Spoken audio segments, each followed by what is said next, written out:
শানীন ভাই, প্রথমেই একটু বিপিএল নিয়ে কথা বলতে চাই। আপনার দলের সেটব্যাক সৌম্য। আসলে সৌম্য সরকারের কবে ব্যাক করার মানে একটা সম্ভাবনা আছে এবং তাকে মিস করবেন কতটা? মিস তো অবশ্যই করবো because he is an integral part. আপনারা দেখেছেন যে গ্লোবালি ও খুব ইম্পর্টেন্ট একটা পার্ট প্লে করেছে। তার মধ্যে হচ্ছে যে সোহানেরও একই বয়সী, সো ও সোহানকে সময় থ্রু আউট দ্য টুর্নামেন্ট আমি দেখেছি যে ক্যাপ্টেন্সিতে হেল্প করেছে। সৌম্য অনেক ইম্পর্টেন্ট পার্টস, এখন সিনিয়র প্লেয়ার, গ্রেট পারফর্মার, ও dedication is second to none. তো আমার কাছে মনে হয় যে রংপুরে এসেও খুব কমফোর্টেবল ভাবে খেলতে পারছে because I think we've given him that space. So Soumya, আমরা যতটুকু ওর জন্য ওয়েট করছি, সৌম্য মাঠে নামার জন্য ততটুকুই ওয়েট করছে। আম, আমি যতটুকু ইনজুরি আপডেট জানি যে সুন 1-2 দিনের মধ্যে না, 3-4 দিনের মধ্যে ওর সেলাইটা খুলবে। সেলাইটা খোলার পরে ও কতটুকু কমফোর্টেবল ব্যাটিং করতে, ব্যাটটা ধরতে, কোনো কিছু এটার উপর ডিপেন্ড করবে যে ইনজুরি কবে থেকে ফিরবে। ওর মধ্যে চেঞ্জটা কি দেখতে পেরেছেন? এর আগেও তো দেখেছেন কাছ থেকে, যদিও আপনার টিমে হয়তো বা ওইভাবে পাননি। তার মধ্যে চেঞ্জটা কি দেখতে পেরেছেন? আম, আমার কাছে মনে হয় চেঞ্জের কিছু নেই, ওর এফর্ট সবসময় একই থাকে। একটা প্লেয়ারের খারাপ সিজন যায়, ভালো সিজন যায়, ভালো সময় যায়, খারাপ সিজন যায়।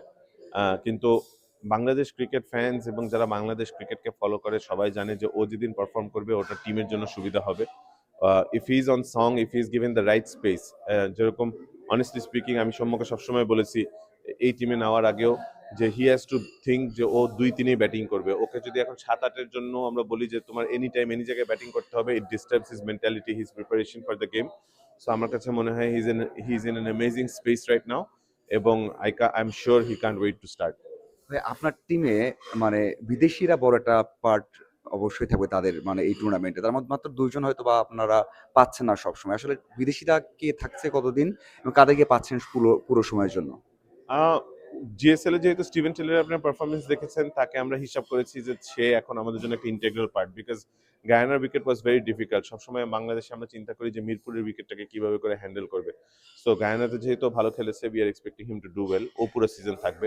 সাদেকুল্লাহ আতাল আফগানিস্তান টেস্ট সিরিজ খেলেই চলে আসবে, তারপরে ও পুরোটাই খেলবে। অ্যালেক্স হেলস এবং Ghazanfar will be there for a short period of time. ও দুবাইয়ের জন্য চলে যাবে তারপরে ওরা।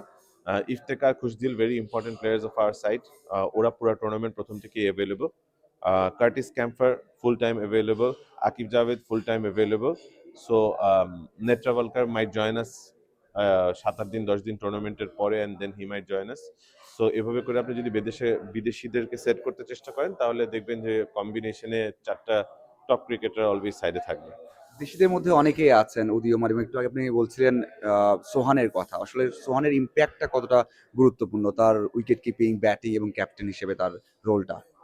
আহ, সোহানের জন্য সবচেয়ে ইম্পর্টেন্ট হচ্ছে যে Sohan takes Rangpur riders as his side. আপনি যদি ওকে জিজ্ঞেস করে দেখেন তাহলে ও সবসময় বলবে যে রংপুর রাইডার্স ওরই টিম। সো যেভাবে করে এটা টিম আমাদের, আমরা 7 বছর 8 বছর ধরে করছি, আমি শিওর সোহান সেটা সেম ফিল করে।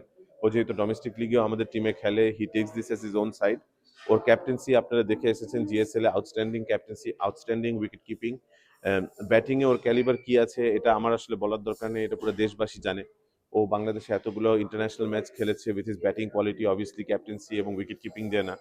So if he is on song, if Soumya is on song, আমরা we are backing our local players. আমার কাছে মনে হয় যে local players are very important, local প্লেয়ার্সরাই ম্যাচ জিতায়। বিদেশিরা খালি আসে ওদেরকে অ্যাসিস্ট করতে এবং যতটুকু হেল্প করার। সো আমার কাছে মনে হয় যে সোহান এবং Soumya will play a crucial part. আর এনসিএল এ যারা যারা পারফর্ম করেছে লোকাল প্লেয়ার্সদের মধ্যে আপনি দেখেছেন যে রকিবুল অনেক ভালো পারফর্ম করেছে। বাকি যে প্লেয়াররাও আমাদের ছিল তারাও ভালো খেলেছে। তুষারকে দেখেছেন যে একটা ভালো পারফরমেন্স দিয়ে এসছে। সাইফ জিএসএল এ আউটস্ট্যান্ডিং পারফরমেন্স। সো আমার কাছে মনে হয় যে রাব্বির কথা না বললেই না, একটা senior campaigner, experience campaigner. Nahid Rana speed star, Saifuddin well experienced, Mahadi 4-5 বছর ধরে আমাদের জন্য খেলে এসেছে। সো আমার কাছে মনে হয় যে প্রত্যেকটা প্লেয়ারের, রংপুরের একটা জিনিস আমি বিশ্বাস করি যে রংপুরে যে প্লেয়ারই খেলবে না কেন ও টিমের জন্য 100% দিবে। আমি সবসময় প্লেয়ারদেরকে বলি যে রংপুরের জন্য যখন খেলতে আসবে এই হোটেলে চেক ইন আছে, কোনো চেক আউট নাই। So we are a family, and যেভাবে করে ফ্যামিলির জন্য ফাইট করা লাগে, আই এম শিওর এই টুর্নামেন্টে প্লেয়াররা ফ্যামিলির জন্য ফাইট করে ইনশাল্লাহ এবার ট্রফি জিতবে। লাস্ট কোশ্চেন, সেটা হচ্ছে রংপুর গ্লোবাল সুপার লিগ জিতলো, রংপুর প্রথমবারের মতো এনসিএল টুর্নামেন্ট জিতলো, এবার কি বিপিএল? ইনশাল্লাহ রংপুরবাসীর জন্য আসলে অনেক খুশির সংবাদ। আমরা মনে করি যে আমরা রংপুরের টিম এবং রংপুরের ফ্যান বেসের জন্যই আমরা খেলি। আমরা যখনই খেলতে নামি আমরা আমাদের ফ্যান্সদের কথা চিন্তা করি নামি, because they are integral part. So আমি সবার কাছে দোয়া চাইবো, যেহেতু রংপুরের এর একটা জোয়ার যাচ্ছে, যেহেতু আমরা জিএসএল এ বিদেশে একটা টুর্নামেন্ট জিতে এসেছি, এনসিএল এ আমাদের রংপুরের ছেলেরা একটা এনসিএল জিতিয়েছে। অবভিয়াসলি আমাদের এক্সপেকটেশনস বেশি বেড়ে গেছে, আমাদের উপর প্রেশার বেড়ে গেছে, রেসপন্সিবিলিটি বেড়ে গেছে। আমরা এতটুকু প্রমিস করতে পারি যে আমরা যখনই মাঠে নামবো 100% দিব। আমরা এফার্টস, বাকিটুকু আল্লাহর ইচ্ছা, যে আমরা ফাইনালটা যদি খেলতে পারি, ফাইনালের দিন হবে এটা, যেটা দেখা যাবে ইনশাআল্লাহ আল্লাহ। ইনশাআল্লাহ ইনশাআল্লাহ ট্রফি জেতেন সে প্রত্যাশা করি। থ্যাংক ইউ ভাই, থ্যাংক ইউ।